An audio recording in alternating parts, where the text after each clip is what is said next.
Apa kabarnya pada pagi hari ini? Apa kabarnya pada pagi hari ini? Saya nggak tahu apakah tim bola saudara sudah kalah, sudah pulang atau enggak, tapi tetap kita berbahagia, Tuhan kita tetap baik. Amin. Sedikit menambahkan tentang pengumuman, kita ada kebaktian 1, 2, 3, 4. Minggu lalu katanya kebaktian kedua ada 1.700 orang yang datang. Parkirnya sampai ke Gang Out.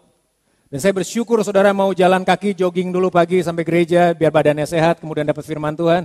Tapi kalau Bapak Ibu nggak keberatan mungkin karena begitu crowded parkiran atau kayak gimana, ada kebaktian ke-1 jam 6, ada kebaktian yang ketiga setengah 12 siang, dan yang sore jam 6 sore. Jadi Bapak Ibu boleh ada di sana, parkirnya lebih enak lah kalau kita mau parkir. Sekolah minggu masih ada di kebaktian yang ke-4 juga. Kalau Bapak mau datang kebaktian ke-1 juga ada sekolah minggu. Jadi ya kalau sudah bisa feel comfortable aja. Saudara mau ada di mana. Oke, Lukas pasal yang ke-15. Pada hari ini kita akan berbicara mengenai tersesat.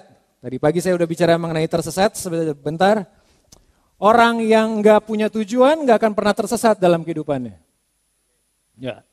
Kalau saudara keluar rumah bilang, gue mau muter-muter aja. Ya muter-muter aja saudara, gak akan tersesat kan? Kemana kaki kita melangkah ya ke situ. Jadi orang tersesat bukanlah ketiadaan tujuan. Tersesat adalah ketika kita tidak tahu di mana kita saat ini berada. Saudara mau pergi ke Jakarta, salah ngambil jalan, tujuannya ada Jakarta. Tujuannya hilang? Enggak, tujuannya tetap ada di Jakarta. Tapi karena kita nggak tahu tersesat, kita nggak tahu kita ada di mana saat ini. Kita nggak tahu di posisi mana kita berada saat ini. Kita nggak tahu di titik di mana kita saat ini. Nah itu tersesat. Jadi tersesat bukanlah orang yang gak punya tujuan, justru orang yang punya tujuan bisa punya kemungkinan untuk tersesat. Karena salah mengambil jalan. Karena salah mengambil jalan ya saudara salah mengambil sebuah keputusan. Lukas pasal 15, saudara kalau mau familiar, ini kisah yang sangat familiar mengenai perumpamaan tentang anak yang hilang. Lukas pasal yang ke-15 ayat yang ke-1 dulu. Lukas 15 ayat yang ke-1. Para pemungut cukai dan orang-orang berdosa biasanya datang kepada Yesus untuk mendengarkan dia. Jangan, ayat 1 dulu aja. Para pemungut cukai dan orang-orang berdosa biasanya datang kepada Yesus untuk mendengarkan dia. Nah kalau kata biasanya itu muncul kan ini bukan peristiwa cuma sekali, betul? Saya biasanya datang, jadi itu bukan kali itu saya datang, tapi udah berkali-kali saya udah ke sana. Ya misal saya biasa datang ke rumah si A, jadi bukan kali itu yang pertama saya datang ke sana, tapi saya udah beberapa kali ke sana. Nah menariknya adalah begini, para pemungut cukai dan orang berdosa biasanya datang, jadi itu bukan kesempatan yang pertama mereka datang, udah beberapa kali mereka datang. Nah pertanyaannya begini, kenapa pemungut cukai dan orang berdosa suka datang kepada Yesus? Itu kan yang jadi pertanyaan. Kenapa para pemungut cukai suka datang dengan Yesus? Apakah Yesus menghakimi? Enggak. Karena justru Yesus menerima mereka apa adanya loh. Pemungut cukai, orang-orang berdosa, para pelacur suka berada bersama dengan Yesus karena Yesus gak pernah hakimin mereka. Yesus selalu menerima mereka apa adanya.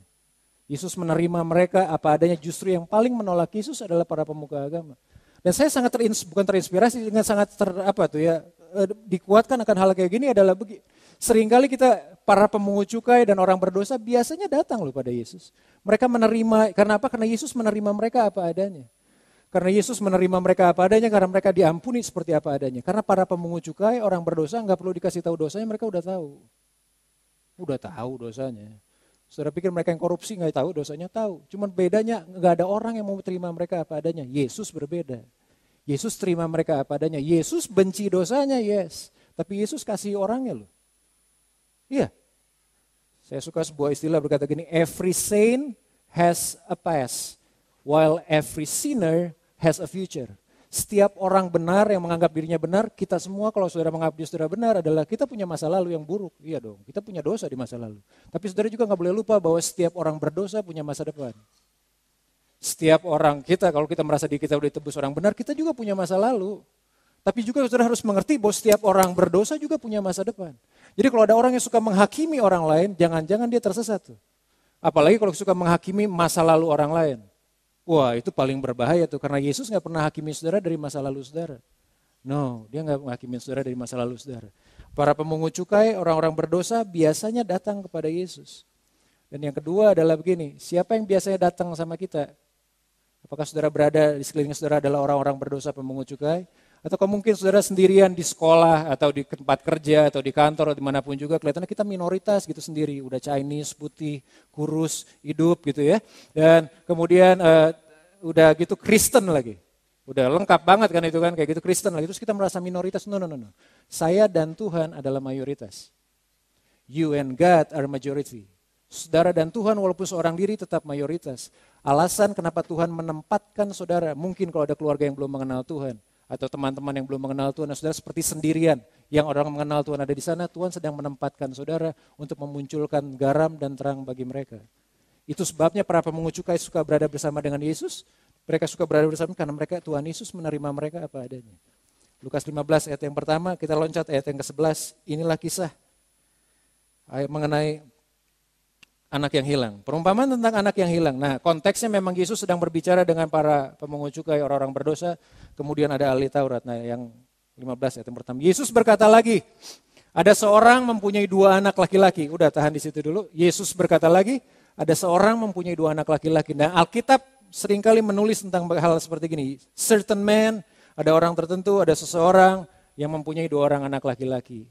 Adam mempunyai 2 orang anak laki-laki. Namanya Kain dan Habel. Yang Tuhan pilih, yang Tuhan terima persembahannya adalah persembahan siapa? Persembahannya Habel. Abraham mempunyai 2 orang anak. Namanya Ismail yang sulung dan Ishak yang bungsu. Yang menjadi anak perjanjiannya siapa? Ishak yang bungsu. Ishak mempunyai 2 orang anak namanya Esau dan Yakub. Esau yang sulung, Yakub yang bungsu. Siapa yang akhirnya memerintah yang mendapatkan hak kesulungannya? Yakub. Yusuf mempunyai 2 orang anak namanya Manasye yang sulung dan Efraim yang bungsu. Waktu dia diberkati untuk menjadi berkat waktu ayahnya Yusuf, Yakub memberkati mereka, diberkatin dengan tangan silang gitu. Jadi yang bungsunya memiliki hak kesulungan dibanding yang sulung. Dan Yesus pernah berkata gini, yang terdahulu akan menjadi yang terbelakang, while yang terbelakang akan menjadi yang terdahulu. Tuhan, Adam yang pertama adalah yang sulung, Adam yang kedua adalah Yesus. Jadi Yesus adalah Adam yang kedua, jadi yang bungsu akan mengalahkan yang sulung.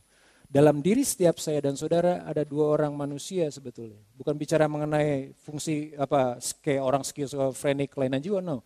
Ada manusia daging yang tercantum di KTP Bapak Ibu Saudara sekalian tuh lahirnya, nah itu manusia daging tuh, yang sulung. Tapi ada juga manusia batiniah, manusia spiritual yang saudara dapatkan waktu saudara terima Tuhan Yesus sebagai Tuhan dan Juru Selamat. Which is, yang manusia batiniah itu 2 Korintus 5 ayat 17, siapa yang ada di dalam Kristus, dia adalah ciptaan yang baru. Nah itu bicara mengenai manusia batiniah yang bungsu yang kedua. Nah Alkitab tulis bahwa Tuhan akan pakai yang bungsu untuk mengalahkan yang tua. Artinya Tuhan akan pakai manusia batiniah saudara untuk menguasai manusia daging saudara. Itu keinginan Tuhan. Itu yang seperti Tuhan inginkan. Tuhan pakai yang bungsu untuk dipakai untuk mengalahkan yang sulung. Karena Tuhan akan pakai manusia batiniah saudara, manusia spiritual saudara, manusia yang 2 Korintus 5 ayat 17. Identitas yang Tuhan kasih dalam kehidupan kita di dalam Kristus untuk mengalahkan manusia daging kita. Manusia daging kita kan sesuai dengan KTP saudara, ada 30 tahun, ada 50 tahun, ada 10 tahun. Tapi manusia batiniah kita kan selalu lebih bungsu. Betul? Waktu kita terima Tuhan Yesus, kita mendapatkan manusia baru, itulah yang bungsu. Dan Tuhan cuma kepengen begini, dia putar itu balik supaya yang bungsu akan berkuasa atas yang sulung, manusia batiniah saudara akan menguasai manusia daging saudara. Itu yang Tuhan inginkan. Makanya Alkitab berkata gini, hiduplah oleh roh. Hiduplah oleh manusia yang batiniah saudara, supaya saudara mengalahkan manusia daging saudara. Lukas 15 ayat yang ke-11, kemudian ayat yang ke-12 kita lanjut. Ada seseorang yang, Yesus berkata lagi, ada seorang punya 2 anak laki-laki. Ayat yang 12, kata yang bungsu kepada ayahnya, Bapak, berikanlah kepadaku bagian harta milik kita yang menjadi hakku. Lalu ayahnya membagi-bagikan harta kekayaan itu di antara mereka. Ini anak bocengli juga nih kalau kita bahasanya kayak gitu ya. Orang bapaknya belum mau mati udah minta warisan. Iya gak sih? Nah, kalau orang tua gitu belum mati udah minta warisan kan, kita tampar pakai kasih kelihatannya gitu ya, jebret gitu ya. Karena ini kelihatannya anak kurang ajar sekali, orangnya belum meninggal, bapaknya belum meninggal, kemudian dia meminta warisan. Nah yang ini yang saya mendapatkan, bahwa anak ini meminta sesuatu yang bukan pada waktunya. Dia meminta warisan yang memang bukan pada waktunya. Saudara meminta hal yang benar pada waktu yang salah, kehidupan kita bisa salah loh. Jangan salah.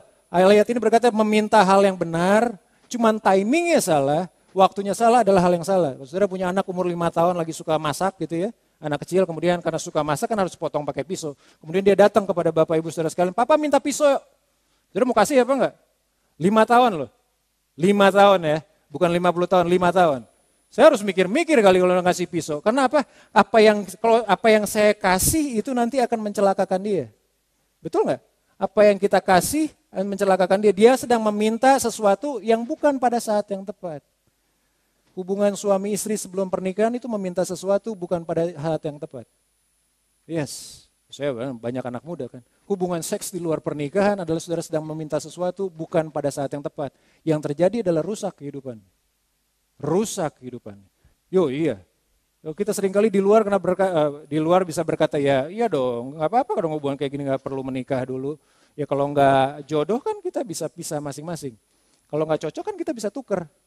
Emang pasar Bogor beli baju gitu bisa ditukar. Makanya karena gayanya kayak gitu, pikirannya kayak gitu, kualitas hubungan kayak di pasar Bogor gitu. Kualitas hubungan yang cuma sekedar murahan aja. Padahal kita kan ditentukan kualitas murahan. Iya nggak sih? Ladies, para perempuan yang belum menikah, masih banyak pria-pria jomblo di GSJ Bethlehem yang takut akan Tuhan, yang penuh dengan kasih karunia Tuhan. Carilah di dalam, nggak perlu cari di luar. Iya dong, masih banyak. Artinya begini, meminta sesuatu yang bukan pada saatnya. Anak ini meminta sesuatu yang bukan pada saatnya. Timing is important. Waktu itu sangat penting loh. Meminta sesuatu pada waktunya. Ada beberapa hal kenapa kita berdoa Tuhan gak jawab. Karena kalau Tuhan jawab sekarang hancur kehidupan kita. Yes, anak umur 10 tahun dibeliin motor. Gimana caranya saudara? Di SIM gak ada, STNK gak ada. Kalau ditangkap polisi pasti bulanan nangis-nangis aja gitu kan. Meminta sesuatu bukan pada saat yang tepat. Itu sebabnya beberapa kali bahkan saya percaya dalam diri saya juga, yes. Dalam beberapa kali juga kita berdoa dan Tuhan gak jawab karena memang bukan timingnya gak tepat. Kalau dikasih sekarang bukan memberkati saudara tapi akan memberatkan saudara. Bukannya memberkati saudara akan membebani kehidupan saudara. Itu sama yang saya bilang. Hubungan suami istri atau hubungan apa, hubungan di luar nikah itu mah udah pasti Pak. Meminta sesuatu yang bukan pada saatnya. Tuhan selalu punya alasan dengan waktunya. Tuhan selalu punya alasan dengan waktu yang dia berikan. Ayat yang ke-12 tadi. Kata yang bungsu kepada ayahnya, Bapak berikanlah kepadaku bagian harta milik kita yang menjadi hakku. Lalu ayahnya membagi-bagikan kekayaan itu di antara mereka. Ayat yang ke-13, beberapa hari kemudian, anak bungsu itu menjual seluruh bagian itu lalu pergi ke negeri yang jauh. Di sana ia memboroskan harta miliknya itu dengan hidup berfoya-foya. Setelah dihabiskannya semuanya, timbullah bencana kelaparan di dalam negeri itu. Dan ia pun mulai melarat. Lalu ia pergi kepada seorang majikan di negeri itu. Orang itu menyuruhnya ke ladang untuk menjaga babinya. Lalu ia ingin mengisi perutnya dengan ampas yang menjadi makanan babi itu. Tetapi tidak seorang pun yang memberikan kepadanya. Nah saya seringkali berpikir dulu kalau bicara anak yang hilang ini sama seperti kisahnya Malin Kundang. Malin Kundang kan keluarga miskin kemudian keluar merantau ke negeri orang. Udah kaya dia pulang dia gak ngakuin mamahnya. Nah itu saya karena kita dalam budaya Indonesia pikirnya seperti itu. Anak yang hilang ternyata gak begitu loh. Dia gak keluar dari rumah dalam keadaan miskin. Dia sangat kaya di rumah. Karena Alkitab berkata di rumah bapaknya dia punya semuanya. Dia punya makanan yang terenak, minuman terenak, sepatu terenak, mobil paling bagus. Semuanya yang terbaik yang dia miliki ada dalam rumah bapaknya. Jadi permasalahan dengan anak yang hilang bukan sekedar bicara masalah harta. Bukan sekedar bicara masalah ketamakan. Bukan sekedar bicara memang dia kepengen duit. No. Bukan seperti itu. Ada hal yang jauh lebih besar ternyata yang bukan sekedar masalah cuma di duit doang. Di harta doang. Di warisan doang. Anak yang hilang tuh sebetulnya, anak yang bungsu tuh sebetulnya enggak mencari itu. Anak yang bungsu tuh cuma satu. Sementara dia ada di rumah bapaknya, itu berbicara mengenai, yang paling penting adalah dia berbicara mengenai power sebetulnya. Bicara mengenai controlling, siapa yang menguasai, karena selama dia ada di rumah bapaknya. Selama itu pula dia terikat oleh peraturan bapaknya. Dia terikat oleh peraturan yang ada di rumahnya. Iya dong, namanya bapaknya adalah kepala keluarga, bapaknya yang punya rumah, dia sangat terikat dengan peraturan yang ada di rumahnya. Nah anak yang hilang itu kedua, ya permasalahannya cuma satu. Dia kepengen melakukannya dengan caranya sendiri. Makanya dia berkata gini, berikan kepadaku apa yang menjadi bagianku. Kalau ketika kata aku muncul, wah itu udah berantakan biasanya. Alkitab berkata di mana ada iri hati dan mementingkan diri sendiri, di situ ada segala macam kejahatan dan semua perbuatan jahat. Setiap kali kata aku muncul itu selalu berbicara mengenai kekacauan yang terjadi. Jadi anak yang hilang gak berbicara mengenai harta loh. Anak yang hilang gak berbicara mengenai tamakan, tapi dia berbicara mengenai ketaatan. Berbicara mengenai siapa yang menguasai kehidupannya. Dia udah gak tahan. Bukan dia udah gak tahan sih, dia pengen mencari kepuasan dengan dirinya sendiri. Kepuasan menurut caranya sendiri. Karena selama dia ada dalam rumah bapaknya yang menguasai kehidupannya. Karena seringkali kita lihat kemudian dia lihat keluar gitu ya. Saya kemudian berpikir, berimajinasi ketika dia lihat jendela di luar rumahnya, lihat anak-anak bisa main dengan keenakan dia sendiri, sementara dia tuh sepertinya di rumah terikat dengan aturan bapaknya. Saya suka lihat Instagram, suka lihat Instagram, sekali-kali suka ngeliat juga gitu, anak-anak konglomerat ya, kita jadi stalker, kita jadi stalker gitu. Kita suka liatin, kelihatannya enak loh, private jet, wah hidupnya glamor, ada di mana, hari ini ada di Amerika, besok ada di Jogja, ada di mana ya nggak apa-apa lah ya, di New York, di Jogja, di mana, itu kok kayak A2DC, kelihatannya ceritanya ada di New York, di Jogja, ada di mana-mana menikmati penerbangan terbaik, kelihatannya hidupnya enak loh, kelihatannya hidupnya enak, foya-foya, duit banyak, tanpa perlu Tuhan pun kelihatannya hidup. Ini yang sedang terjadi dalam kehidupan anak yang bungsu. Keinginan yang di luar sedang mencoba untuk menarik dirinya. Itu sebabnya dia berkata gini, berikan kepadaku apa yang menjadi bagianku. Permasalahannya ketika aku itu muncul, segala sesuatu yang jahat itu terjadi. Anak yang hilang itu terhilang bukan karena dia berfoya-foya. Karena kata berfoya-foya di sana, kalau saudara baca dalam kitab terjemahannya itu berasal dari kata asoto, itu sebutnya dengan riotous living. Ketika dia keluar dari rumahnya, habiskan uangnya, dia berfoya-foya di negeri orang, itu berbicara dia menjalani kehidupan yang amoral. Di luar, ketika dia memutuskan keluar dari rumah bapaknya. Nah anak yang terhilang bukan karena memang dia keluar, bukan karena memang dia menjalani kehidupan yang amoral. Anak yang terhilang keluar ketika dia 1 senti keluar dari rumah bapaknya.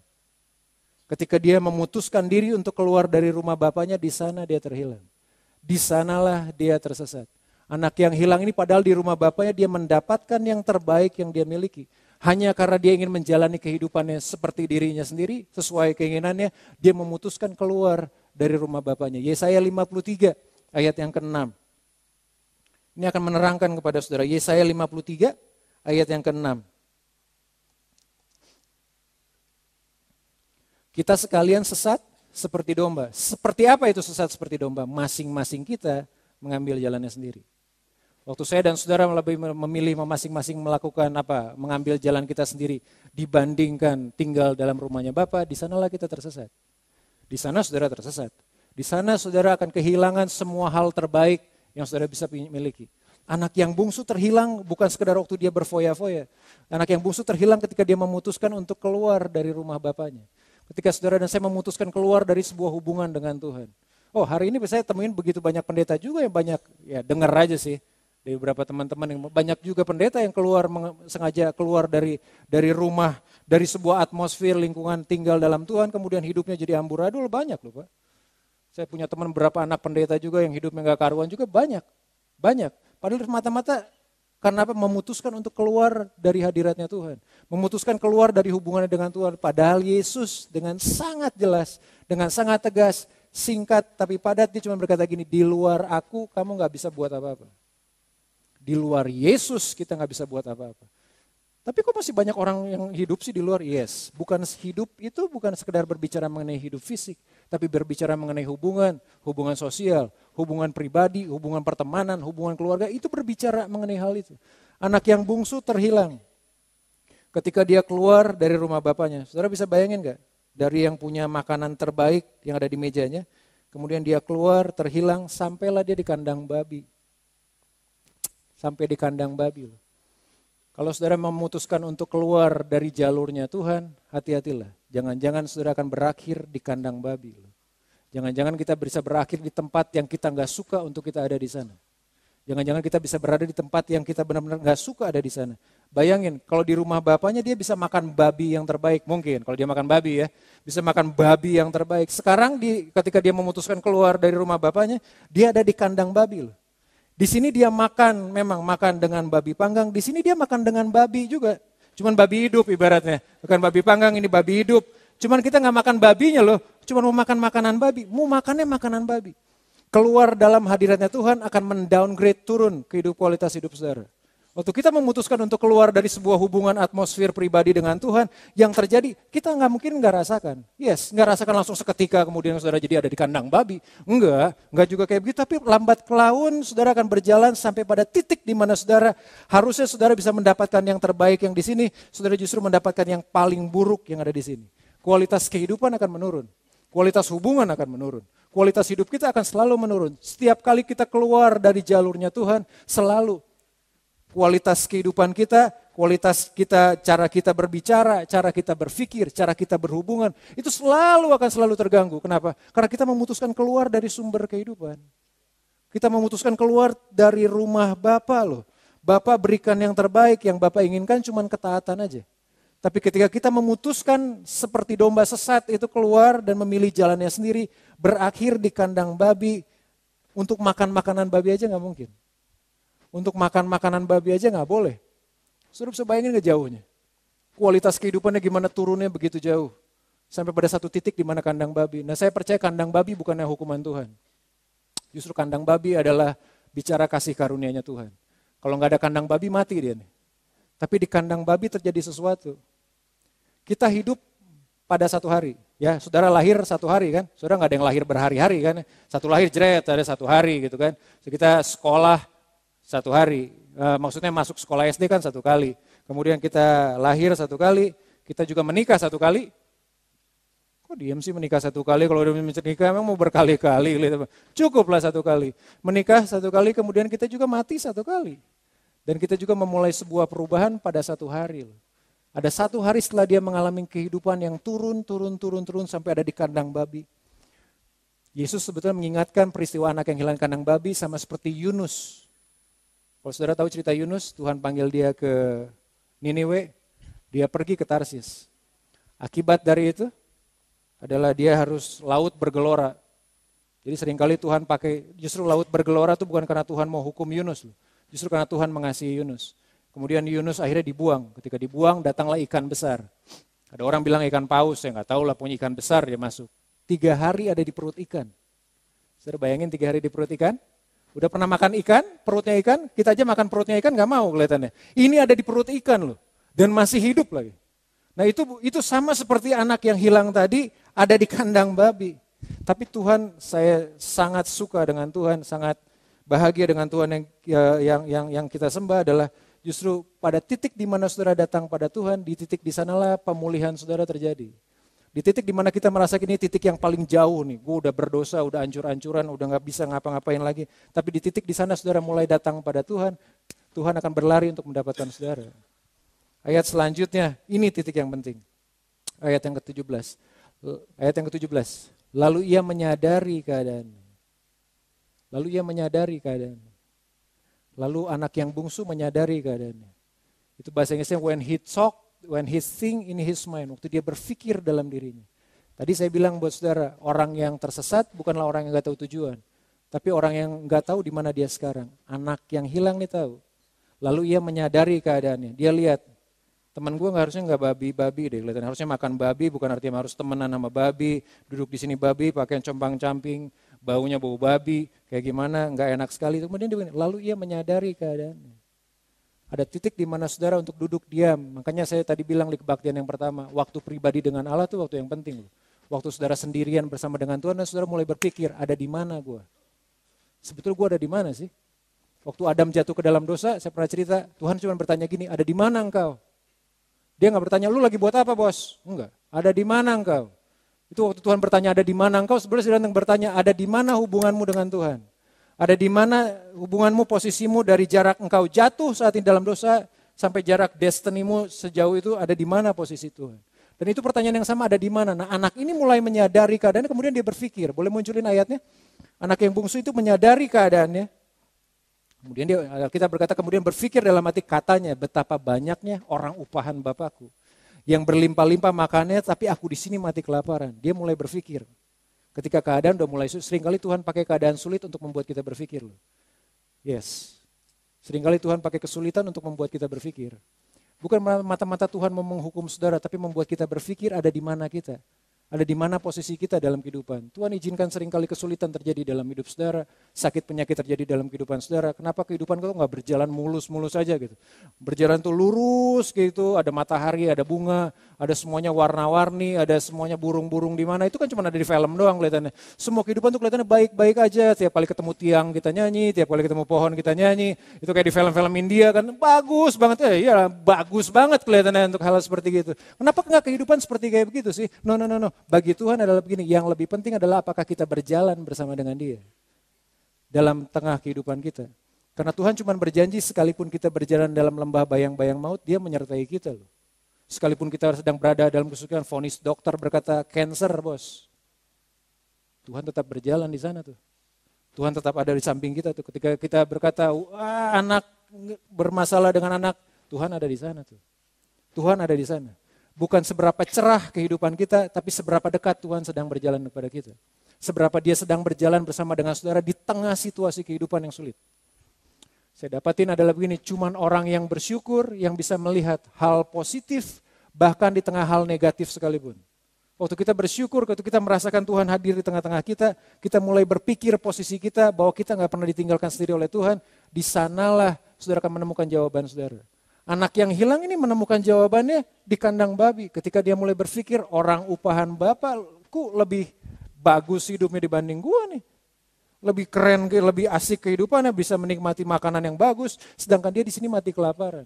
Number one, kalau saudara tersesat, saudara mulai harus berpikir ada di mana posisi saudara berada. Menyadari keadaan saudara, berpikirlah saudara ada dalam posisi yang di mana saat ini. Ada dalam posisi di mana kalau Tuhan tanya pada pagi hari ini, di manakah engkau? Saudara bisa dengan jawab, ada di sini Tuhan. Jauh memang, tapi waktu kita menyadari keadaannya, ayat selanjutnya boleh munculin. Ayat yang ke-18. Aku akan bangkit dan pergi kepada Bapa. Saudara perlu tahu titik di mana saudara berada saat ini. Yang kedua, saudara perlu berjalan mendekati kembali pulang ke rumah Bapa di surga. Bukan ke rumah Bapa di surga kali, rumah surga saudara mesinar kasih. Mesinar kasih kali ya, kovencung. Enggak, maksudnya kita kembali kepada hubungan kita kembali dengan Tuhan. Aku akan bangkit dan pergi kepada Bapakku dan berkata kepadanya. Dan dia cuma berkata 3 hal. Bapak, aku telah berdosa terhadap surga dan terhadap Bapa. Betul, yes. Yang kedua, aku tidak lagi layak disebutkan anak Bapa. Tadi aku sudah berdosa. Kedua, aku tidak layak lagi disebutkan anak Bapa. Itu yang kedua. Yang ketiga, jadikanlah aku sebagai seorang upahan Bapa. Ayat yang ke-20. Jadi dia punya 3 permintaan. Dia udah berdosa, maka bangkitlah ia dan pergi kepada Bapaknya. Jadi waktu saudara berpikir saudara ada di mana, yang kedua saudara perlu mengambil sebuah tindakan untuk kembali pulang. Untuk kembali kepada hubungan saudara bersama dengan Tuhan. Untuk kembali pada hubungan yang sudah Tuhan tetapkan dalam kehidupan kita, maka bangkitlah ia dan pergi kepada Bapaknya. Ketika ia masih jauh, ayahnya telah melihatnya. Bagaimana mungkin ayahnya bisa kenalin dia? Gaulnya sama babi bos. Bukan nama siapa loh, gaulnya sama babi, bapak keluar rumah perlente, nyampe ke kandang babi, saudara bisa ketahuan gak? Saya ketemu teman-teman yang udah lama banget, 10, 11, 12, belasan tahun, kalau ketika ketemu beda loh mukanya. Ya teman aja, maksudnya itu mereka terurus ya, bukan mereka artinya pergi ke kandang babi sehingga mereka terurus mukanya, kemudian kita bisa pangling, tapi bapaknya bisa tahu, kenapa? Karena memang bapaknya udah menunggu dia dari lama. Saudara bayangin gak Bapak di surga menunggu kita selalu datang kembali kepada dia? Selalu men. Karena seringkali ketika kita jatuh dalam dosa, hal terakhir yang kita lakukan datang pada Tuhan. Terbalik. Waktu saya dan saudara jatuh dalam dosa, hal pertama yang harusnya kita lakukan adalah datang pada Tuhan. Karena memang cuma Tuhan yang punya kuasa untuk menguduskan, memulihkan, membenarkan kehidupan kita. Yes? Karena memang cuma Tuhan yang punya kuasa untuk mengubahkan kita.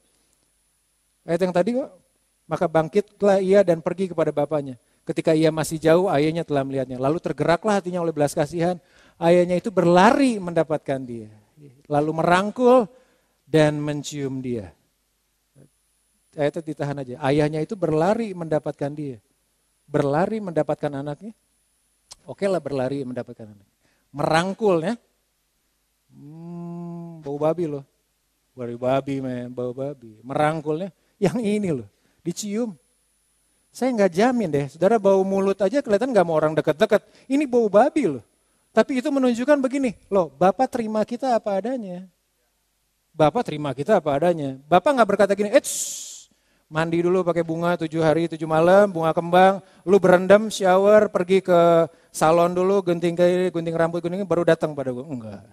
Enggak, kita begitu mungkin. Kalau kita begitu mungkin, tapi Tuhan enggak. Tuhan datang berlari, tergeraklah hatinya, ayah itu berlari mendapatkan dia, lalu merangkul dan mencium dia, ayat yang ke-21. Kata anak itu kepada bapaknya, tadi saya sudah bilang ada 3 kan. Kata anak itu kepadanya, Bapak aku telah berdosa terhadap sorga dan terhadap Bapak. Oke, kata. Yang kedua, aku tidak layak lagi disebutkan anak Bapak. Yang ketiga sebenarnya dibilangnya untuk jadi hamba. Nah ayat yang ke-22 berkata, 22. Tetapi ayah itu berkata kepada hambanya, lekaslah bawa kemari jubah yang terbaik itu. Sebelum dia sampai kepada ayat yang ketiga, sebelum pada sampai pada permintaan yang ketiga untuk menjadi hamba, tuh bapaknya berkata gini, lekaskan bawa kemari jubah yang terbaik. Itu artinya gini, dosa nggak bisa gantikan identitas saudara di hadapan Tuhan. Saudara tetap anaknya Tuhan. Kita tetap identitas kita anaknya Tuhan. Kita identitas, dosa nggak bisa menghapuskan identitas saya loh. Karena itu yang coba iblis twist, iblis puterin. Bahwa seakan-akan dosa itu bisa mengaburkan semua identitas kita. Yang kita tadinya anak, kemudian sekarang menjadi hamba. Enggak, Alkitab tulis dalam Lukas 15 ini. Bahwa identitas kita tetap firm di hadapan Tuhan. Waktu kita datang kepada Tuhan, makanya Alkitab berkata lekas bawa kemari. Enggak perlu mandi dulu, enggak perlu apa dulu. Kemari berikan jubah yang terbaik. Wah, jubah yang terbaik. Jubahnya bukan jubah hamba loh. Jubah terbaik jubahnya seorang anak. Jubah seorang yang dikasihi oleh Bapa, jubah seorang yang dipulihkan oleh Bapa karena dia mengambil keputusan untuk kembali ke rumah Bapaknya, maka Bapa bisa berikan kembali, Bapa nggak berikan kembali identitasnya, tapi Bapa memulihkan identitasnya kembali di hadapan dia. Dia bukan datang untuk menjadi hamba atau suruhan, dia tetap datang sebagai seorang anak. Kalau anak saudara nggak naik kelas, apakah saudara berkata, lu bukan anak gua lagi lu, anak pembantu? Enggak kayak begitu kan? Oh iya dong, walaupun nggak naik kelas atau nilai jelek, bukan anak papa, anak supir. Kan sadis banget, kita aja yang waras ya, kalau yang gak waras mungkin ini, gak memperlakukan seperti gitu dong. Yes gak? Apalagi Bapak kita di sorga. Apalagi Bapak saya dan saudara di sorga. Yes, mungkin pernikahannya mungkin hancur, tapi itu gak menutup identitas saudara adalah saudara tetap anak Tuhan yang dikasih oleh Tuhan. Ya mungkin kita berhadapan dengan kesulitan, jatuh dalam dosa yang gak benar, yes betul. Tapi itu gak menutup sebuah kemungkinan, itu gak menghapuskan identitas kita sebenarnya di hadapan Tuhan adalah sebagai anaknya Tuhan.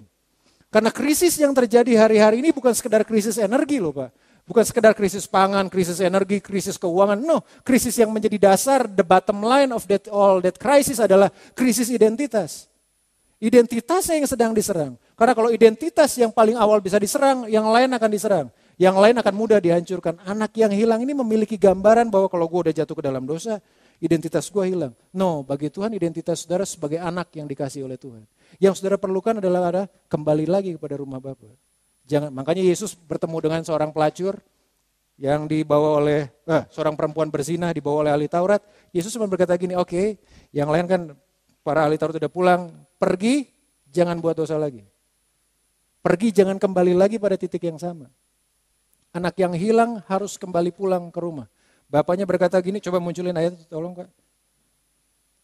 Ayahnya berkelekaslah bawa kemari jubah yang terbaik. Pakaikanlah itu kepadanya dan kenakanlah cincin pada jarinya dan sepatu pada kakinya. Ayat yang ke-23, enggak cukup cuma sekedar itu.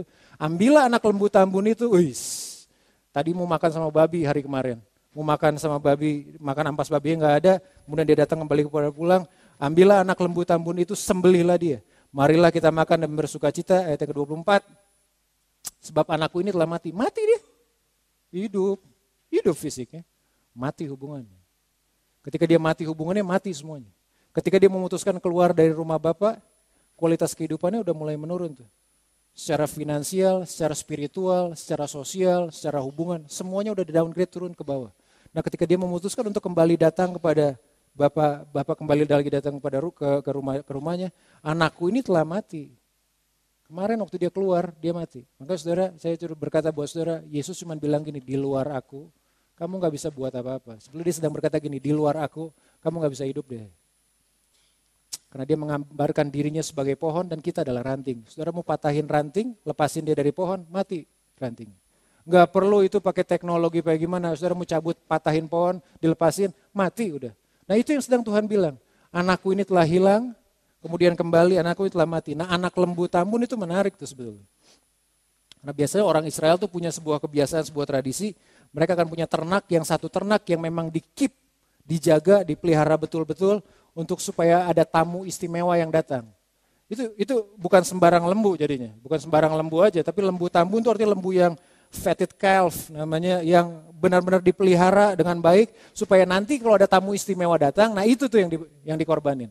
Itu tuh yang akan disembelih untuk dijadiin masakan, jadiin steak kah, jadiin rendang kah, jadiin apa kah. Itu lembu terbaik tuh. Itu anak lembu terbaik. Saudara bayangin gak waktu anak ini pulang ancur-ancuran, habisin duit bapaknya, mengecewakan ayahnya, tapi waktu dia pulang dia tetap diterima, bahkan bukan sekedar itu, dipulihkan semua identitasnya. Dipulihkan semua identitasnya, dia mendapatkan kembali yang terbaik yang dia miliki. Anak yang bungsu hanya perlu kembali pulang ke rumah kembali mendekatkan dirinya pada jalannya Tuhan, bukan jalannya sendiri. Karena ketika dia memutuskan untuk hidup dengan jalannya sendiri, dia tersesat kemana-mana. Kesesatan itu dimulai ketika saudara memilih keluar dari rencananya Tuhan. Kehidupan saudara akan memiliki kualitas yang buruk ketika kita memutuskan untuk keluar dari rencananya Tuhan, dari jalannya Tuhan. Tadi pagi saya bilang, kebaktian yang pagi, bahwa rencana Tuhan memang tidak untuk dimengerti. Saudara gak perlu mengerti semua rencananya Tuhan. Karena Tuhan juga gak mengharapkan saudara mengerti semua rencananya. Tapi Tuhan cuma menginginkan, cuma tertarik, dia cuma menginginkan supaya kita mentaati semua rencana Tuhan. Gak perlu saya mengerti semua rencananya Tuhan, tapi saya cuma perlu mentaati rencananya Tuhan. Abraham waktu disuruh pergi dari negeri di mana dia tinggal, kemudian pergi ke negeri yang Tuhan tentukan, Tuhan cuma berkata buat Abraham, pergi ke negeri yang akan kutunjukkan. Saudara bayangin gak? Pergi ke negeri yang akan kutunjukkan. Dia gak tahu negerinya ada di mana. Tapi yang Tuhan lihat adalah gini, Abraham disebut bapa orang benar karena dia mentaati apa yang menjadi perintah Tuhan walaupun dia gak mengerti rencananya Tuhan. Seringkali kita gak mengerti Tuhan mau buat apa nanti hari ke depan. Tapi yang Tuhan tuntut dalam diri saya dan saudara adalah cuma ketaatan hati kita. Sama seperti anak ini cuma perlu kembali ke rumah. Untuk kembali datang dipulihkan bersama dengan Tuhan. Di manakah saudara berada pada pagi hari ini? Apakah saudara sedang tersesat dengan jalan saudara atau saudara memang on the track dengan jalannya Tuhan? Ayat yang selanjutnya saya tutup dengan ini. Anak yang bungsu terhilang ketika dia memutuskan untuk keluar dari yang ke rumah. Ayat yang ke-25.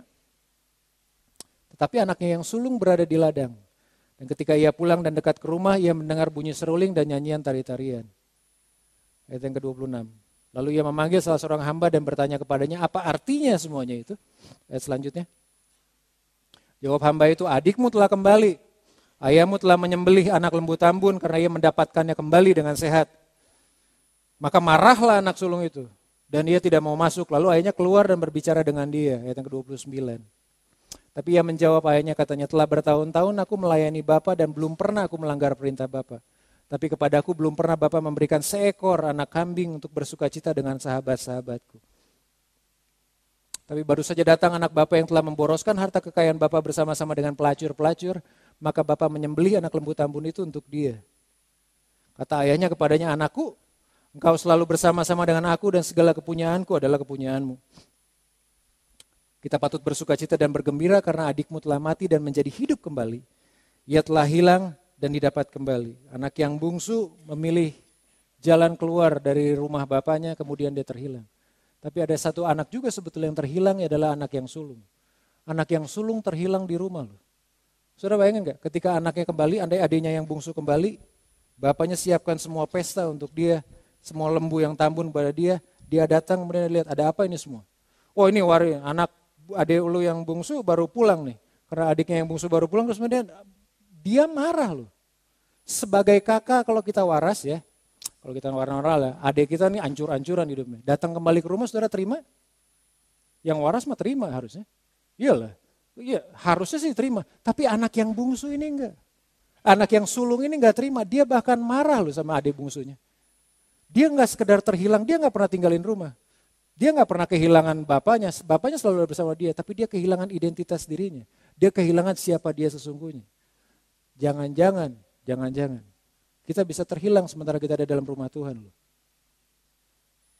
Yes. Ini anak kan berkata gini, dia nggak setuju ada orang yang berdosa datang kembali kepada Tuhan.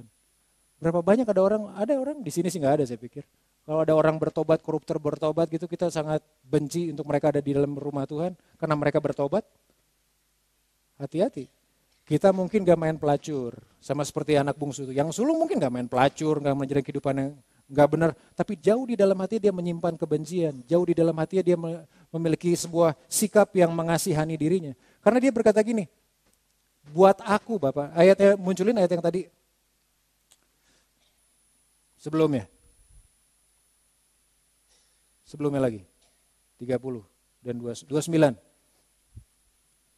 Tapi ia menjawab padanya, telah bertahun-tahun aku melayani Bapa, belum pernah aku melanggar perintah Bapa. Jadi dia menggambarkan dirinya sendiri, anak yang sulung sebagai seorang hamba. Padahal dia adalah seorang anak loh. Bertahun-tahun aku melayani Bapa dan belum pernah aku melanggar perintah Bapa, tetapi kepadaku belum pernah Bapa memberikan anak yang bungsu dikasih lembu. Dia minta kambing aja dia bilangnya. Tapi belum pernah Bapa memberikan seekor anak kambing untuk bersuka cita dengan sahabat-sahabatku. Jawaban Bapanya asik ayat 30. Ayat yang ke-31. Anakku, engkau selalu bersama-sama dengan aku. Tuhan tuh sudah berkata gini, lu tuh cuma minta kambing. Padahal semua kekayaan yang ada dalam rumah ini nih, dia bilang anak sulung, itu semuanya punya kamu. Lu mau kambing, mau babi, mau lembu, mau kerbau, mau apa, ambil aja. Lo kenapa? Karena memang dia identitasnya dia adalah anak bapaknya. Identitasnya adalah sebagai anak sulung, anak bapaknya. Apapun yang dia inginkan dia harusnya dapatkan. Tapi karena mindsetnya, cara berpikirnya bahwa dia adalah orang yang, no saya sama seperti yang lain. Identitasnya salah, memiliki krisis identitasnya yang salah. Dia punya identitas yang salah, anak yang bungsu terhilang keluar dari rumah. Ini terhilang di dalam rumah karena menganggap diri cuma seorang hamba. Padahal kita adalah seorang anak di hadapan Tuhan. Dia adalah anak yang sulung, adalah anak di hadapan Tuhan. Di hadapan bapaknya dia adalah anak. Dan dia bisa berhak menerima semuanya. Hati-hati jangan sampai kita juga terhilang dalam rumahnya Tuhan.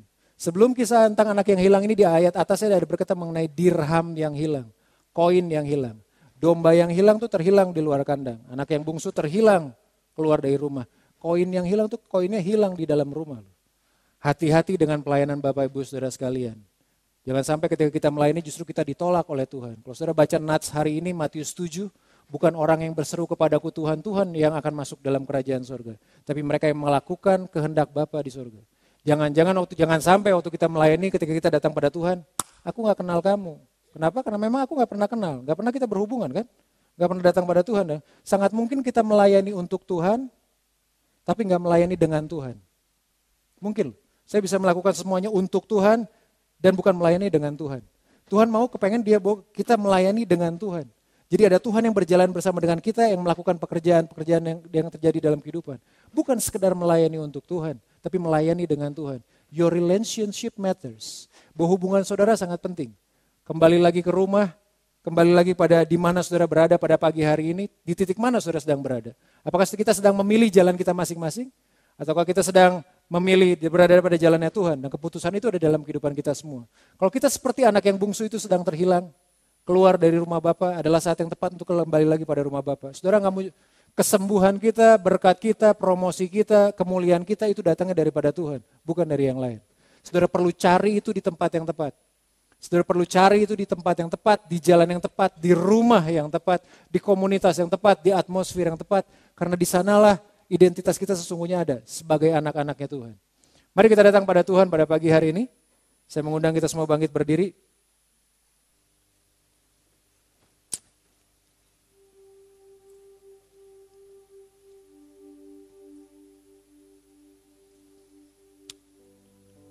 Anak yang bungsu cuman perlu kembali pulang kepada bapaknya di surga.